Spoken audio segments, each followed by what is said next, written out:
Afternoon and evening, Supercoach Elites. Welcome back to another Supercoach Elites podcast, proudly sponsored by the Patreons at patreon.com/SC Elites and our mates over at Elites Breaks. Hit them up on Facebook and Instagram.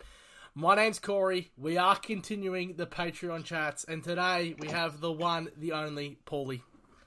G'day, Corey. How are you, mate? Good, Great mate. to be here with you on this sunny Melbourne day. And where can the listeners find us? Find us on Twitter, almost at Instagram then.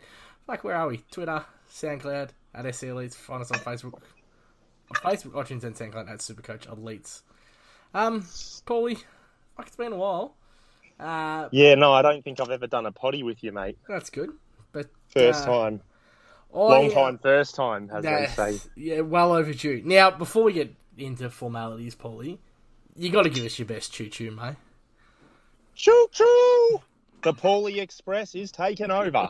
Nah, I won't do that to hit the big fella, but yeah. Now, you are one of our favourites. There's no if, buts, maybe. You're definitely one of my favourites, Pauly. I appreciate today. You are currently on your lunch break at work, and you've agreed to jump on and have a chat with me. So, yeah, for anyone who can hear the noise in the background, that's all that is. Yeah, there's no better time. Still better quality than doing a potty with Bonds, I can tell you that, mate. Yeah, that's it. Now, mate, the reason I've got you here, we spoke to Frothy the other day. He's a two-time Cup winner. Now, you've pushed him very, very far in the Cup before. I consider your Supercoach knowledge to be very, very good. If I'm being completely honest with you. A lot like myself. Last year was probably a bit more of a down year for you. Yeah, so I think I came about 5K at the end of the year. I just had a few bad trades in there, but yeah. Cozzy Pickett, that's probably my fault. Yeah, well, I listened to you lads on that one and got on the Cozzy Pickett train, and then I think it was a Monday evening on Anzac Eve that the fucking idiot dropped a 18 or something, and yeah. Yep. That ended up being an absolute disaster. He was out of my side the next week, I believe. Yep. So, look, 5,000 last year, still not too bad at all, a lot better than me. Your highest rank ever, Pauly? That was 2 years ago, and I came 260th overall that year. That was my best season. And you were absolutely flying. Now, you are a proud Hawker. Yeah, 100%. Love the brown and gold. Grew up out in the eastern suburbs, so they've always been my team. And true or false, you featured on the Hawthorn podcast, or not podcast, but... I used to get around the traps when they used to run the Fan TV show. They were trying to copy, I don't know whether you've seen it, but the EPL has the Arsenal Fan TV. Yeah, so one of my mates tried to copy that, and he did it for a couple of years, and I used to have let's just say a few quiet beverages while the game was on, and I'd come out with some controversial / great sayings afterwards on the interviews. You can go back and watch them on Facebook, Hawthorn Fan TV. Just a quick shout out to them. Have you ever thought about joining? I know some of the boys in the Discord have gone and dug up a few ghosts from the past. Some fucking classics in there. If you ever thought about joining Patreon and you haven't done it, purely just to hear some of Pauly's shenanigans is by far the best reason to join. You've given us some real laughs over the years, Pauly. Now, Pauly, just a couple of fire questions that, you knocked them off the other day. Thoughts on the Supercoach Elites Cup that we run? Well, I love the competition because, as you know, engagement sort of dwindles towards the latter part of the season because everyone's done all their trades and people are basically full primo by then. So it's just a good competition something to aim for. Like, because you and Bomps are usually getting on saying, fuck it off, fuck the season off. So it's like, it's kind of good that stage of the year to have that. I think 2 years ago I made the semis, the last four, and lost to Frothy. I think he basically owns that cup, and I don't know how we're going to get it off him, but he's just the king of it, mate. So what do we do about it? Yeah, do you reckon he can go 3-peat? He'd be on. He'd be like as low as $1.20. I don't know who's going to knock him off. Maybe we need to get some new talent into the Discord this year. So we'll see how that goes. And now, for those there might be a hidden gem. For those who think Patreon is just a Supercoach exclusive, obviously you're a Boston Celtics man. We talk a lot of basketball. We play a lot of other things. But one thing that we do, especially yourself and me, is crypto. Yeah, we love it. Shout out to you, mate. You've made me a bit of money over the last 12 months. So if anyone's looking for some crypto advice, join up to the Patreon and just follow Pauly because you're onto the moon, I've heard. Yeah, we are going to the moon, but remember, whatever advice I give you, it's not financial advice, and you should always do your own research, as they say. Bit of ICP. Now, I'll give you a shout here. You shouted ICP to me at $4, for those who know the crypto world. It's currently sitting at, what, $22? Yep, Yep. definitely. So that was a big one. Anyway, what's your favourite part about Patreon, Paulie? Oh, just the crypto chats every day. Because we're all in this to get rich together. Nah, on a serious note, it's just, honestly, there's a lot of Supercoach groups out there that, let's just say, for a lack of a better word, are politically correct. And you're allowed to say whatever you want on here, by the way. Yeah, well, they're woke cunts, basically. So let's go there. So if you basically join the Patreon, you'll just get, like, no frills. It's just laughs, banter.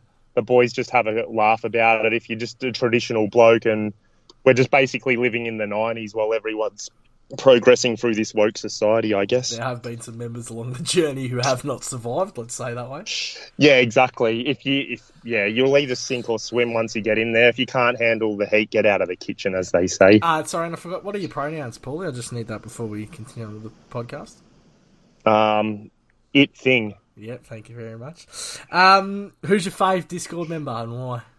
I think I'm not going to go, as Frothy said the other day, I'm not going to name you or Bomps, but I might have to say Bushy on this one, just because of the antics and the stories you get from him, whether, like, he's having a few beers or it's just, it's like, it lightens up your day just to hear what that fella's up to. The gift that keeps on giving, eh? Yeah, he's the king of Geelong and the mayor and soon to be, I don't know, Prince, whatever you want to call him. But he runs a pretty successful kids show called Blippi as well. Yeah, 100%. He's get around him. They're not convicted. Let's have a chat about some Supercoach, Paulie. So, opened about 3 weeks ago now, I think. When it opened, or whenever you open the app, because I know there's still a lot of people that are playing every other type of fantasy and shit and fucking around, but who was your first pick player?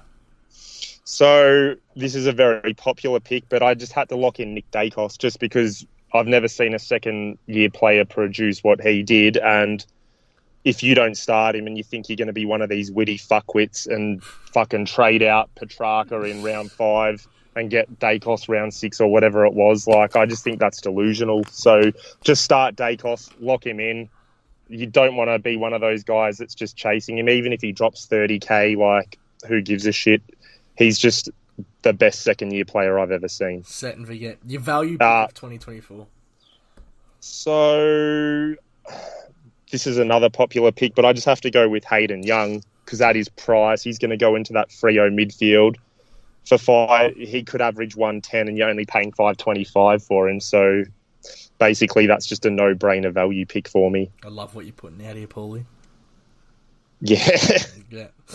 Pretty simple. Yeah, no, but my secret to Supercoach is just basically keep it simple. You don't want to overthink it, try and be too fancy, but there's always times where you should go for one or two players that no one's talking about, like undervalued gems that we'll call them, as they do in the crypto world. Yep, keep it stupid simple. The cash cow that you think's going to explode this year, mate, who are you on? Well, I'm just going to say Harley Reid because he's 207k. He's going to make 250k. If he doesn't get to 450, like, what world can you see him not getting to 450 in? It's funny because there's a lot of people that are... I don't know what it is. I don't know if it's tall poppy syndrome or what, but so many people are just like, nah, he's not going to do what the rest have done over the last couple of years and he hasn't got any. So I'm playing in the West Coast midfield. Yeah, and then we just have to go back to history. Look at, like, what did Ashcroft do last year? Yeah. People got rid of him early. He ended up getting that 250k. He made it for you.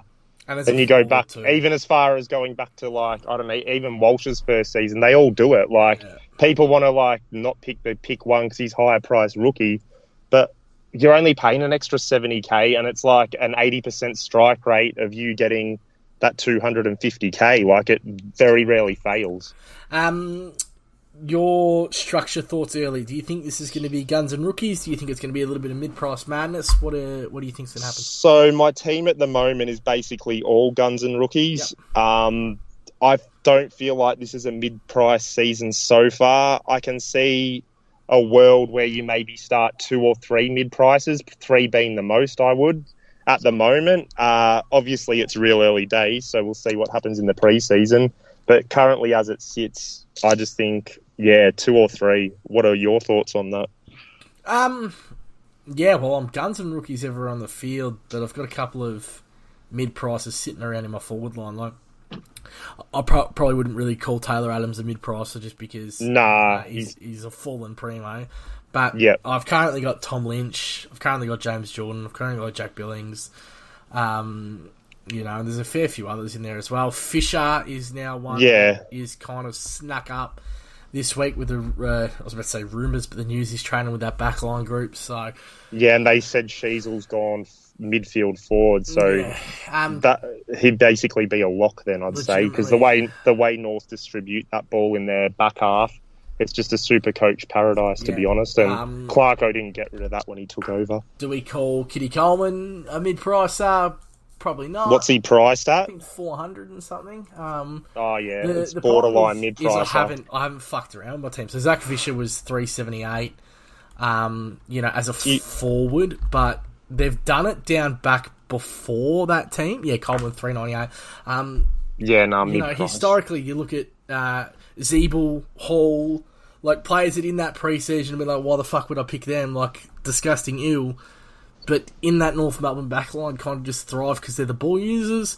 We've watched Zach Fisher do it for a couple of games for Carlton. Obviously, they're stacked. He needed a roll. North come a knocking. It just fit almost like a glove, didn't it? So, do I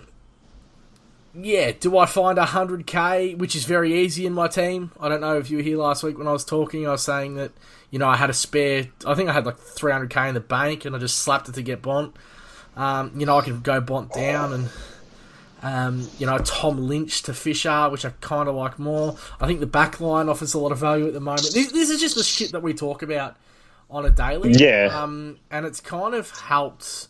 Now, the Supercoach talk is coming. It's definitely the wheels are in motion. We're getting more and more members coming back who normally talk. And, so I will shout out that Patreon is still free for the month of January. It will start charging in February. Jan is, patreon.com/SC Elites. I'll put up a post maybe a little bit later as well. Get in there and have a chat, see if you like it. There's 2 weeks, 2.5 weeks of free. It's good. The chat goes, you got your chatters who, text chatters that go 24/7, and then you've got your voice chat. Voice chat's where it's at. Yeah, 100% the voice chat's where it's at. You won't regret it. Just you need to jump in the Patreon. What are we? And join in the fun and banter. We're Friday afternoon at, what's the time? 2:40. 2:40, yeah. There's 8 members in the chat. Yeah, and that's every day pretty much around this time. And then at night it goes up to about 12 sometimes. Pop off, but it's good. Is that your alarm to get back to work, Pauly? No. Just some fucking idiot driving a forklift. What's your thoughts on the ruck line? Just go on Grundy, lock it in. You don't need to spend money on English. You'll probably lose maybe 10 points a week, but you're paying the price. You can go. What I think people could do is, depending how Grundy's going, if he makes 100k from his price, you could, and English is sitting there, you could snipe on that one, but that's yet to be seen. But Gordon Grundy's tested and proven, and it just doesn't fail usually, especially when they're not playing for the same side. Is there... Fuck, I lost my chain of thought here. I can't wait for the big fella to get on and just talk Tim English with him. Yeah, well, I don't... Yeah, it's not a bad pick, as we've said before, but it's just the price. Yeah. Like, basically, you buy cryptos on the dip, so we want to buy Supercoach players on the dip. And, like, if you treat Supercoach like a share market and don't have emotional attachments to them, I think you'll do better. Yeah. What are your thoughts on the fallen midfielders? I'd almost put this Lockie Neal at 6'17". Took Miller. I like Took. I don't know whether I like Lockie Neal, because when have we ever seen a Brownlow performer match what he's done the year prior? And he is aging, so he'll still be very good, but is it worth the 6'17"? Probably not. He'll probably drop down into the high 500s at some point. Is there any players out there that you feel like are being disrespected? Like a Jack Sinclair, for instance? Or... Yeah, Jack Sinclair's getting a bit disrespected. No one's putting any respect on his name. I don't know why. They did exactly the same thing at the start of last year, if you remember. Yeah. There hasn't been much Laird chat, which is strange. Which he was locked straight into my team as well. Yeah, and that's bizarre because he's gone 116 last year. The year before, everyone had him. Like, didn't he go nuts in 2022 as people were upgrading after the buys? I think he was over 120 averaged on the run home in that season. I don't know why people aren't selecting him at the moment. And another one is like Libba. Like, what's to stop him from doing over 115 again this season? Even though I called him shit at the start of last season, but you haven't lived that one like down, it's just like guys that are up there that everyone will want to get in at some point during the year, that they're just sort of fading. Even like a Jordan Dawson, like people aren't starting these guys this year. They're all looking a bit lower. Like they're going, Sarongs, Brayshaw types. Who else? LDU. These names, Zach Butters, they're getting more spoken about than the fellas I just mentioned. Yep. Do you feel that as well? Yeah, definitely. Yeah. I mean, I don't know what that is. I think it's a name thing, isn't it, really? Dawson, Dunkley, Libba. Do you feel safe there? Like, it's, the safety nets. I think one of the things that we've had forever in Supercoach is those groups that are piled up. Years ago, Ablett, Pendlebury, Swan. We moved to a more recent time where for years we had Dangerfield, Fife. Yeah. You had those automatic picks every year, and it wasn't so much as... Yeah, I think we get a lot... We get really sucked into last year. Yeah, 100%. We do that a lot, and I think that maybe we do it a little bit too much, and, if LDU performs this year or Goulden performs this year, that's when there's a 2-year sample size that people will jump on them. Yeah, 100%. I think there's so much value in the midfield. And you can pick, like, if you look at all the players, like, literally you can go down to Matty Rowell pick, like, and he's 25 ranked midfielder. You can almost make an argument for, like, starting all of them, like, literally looking at them. They're, like, all of them have the potential of going 110 plus, and I don't think I've ever seen a season where, like, you have this many options in the midfield. So that could provide some uniqueness that we haven't seen before. Because there's, like, just seems to be more midfield guys than we've ever had. And that's due to some people that had forward status last year losing it and being absolutely dominating, like your Goulden types, Dunkleys, they've just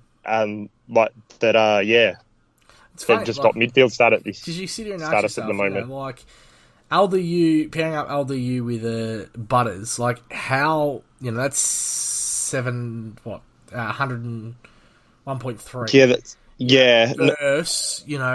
basically 1.3. Hypothetically a fucking Cripper and Jack Steele. Like, what's the difference? Yeah, I know. And, like, Cripper and Jack Steele have done it more often than not.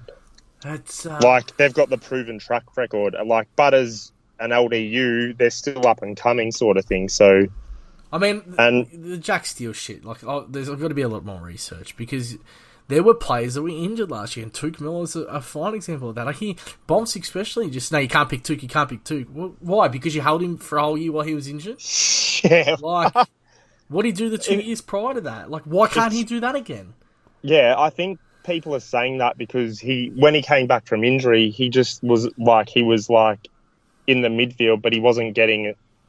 He was playing more a defensive midfield type role. So, like, we have to wait and see what's going to happen with the new coach. But if he's back to his original role, then, like, it's a no-brainer to pick him at about 550, 545, I think he is. Like, why wouldn't you? Sam Walsh, 576. Like, that's a name that I barely hear. But for me, it's I know. Like, damn. Shack Attack come in the other day and shouted Jack Viney. You fucking... Oliver was going to miss time. That's great shit. Yeah, well, 100%. Like, he's gone... I think he went 100 last year with Oliver in the side most of the year. Oh, well, for his injury patch. But, like, surely there's an uptick for Jack Viney. That there's like 7-8 points. He could be pushing that 110 that we look for. It's funny. I crap on about value now. I'll get close to the season. I'll absolutely. Yeah, you'll just start. You'll just pick all the 600 plus blokes. Pauly, But yeah, it's good to look for 540 types. Yep. Anything else to add, my friend? I like